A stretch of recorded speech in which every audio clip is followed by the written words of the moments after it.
Hongera kwanza kwa kuwa man of the match. Kwako wewe umekuwa ni mchezo wa namna gani kwanza? Kwangu mimi ni mchezaji mgumu, ni mchezo migumu kwa sababu tunacheza na timu yenye kaliba kubwa.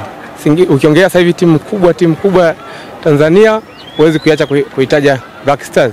Kwa hiyo naweza nikasema nashukuru Mungu katusaidia, hata hii pointi moja kwetu si ni ya maana sana kwa sababu kuna uwezekano mpaka mida fulani ya saa 3 tukawa juu kwenye msimamo. Kwa hiyo hivyo.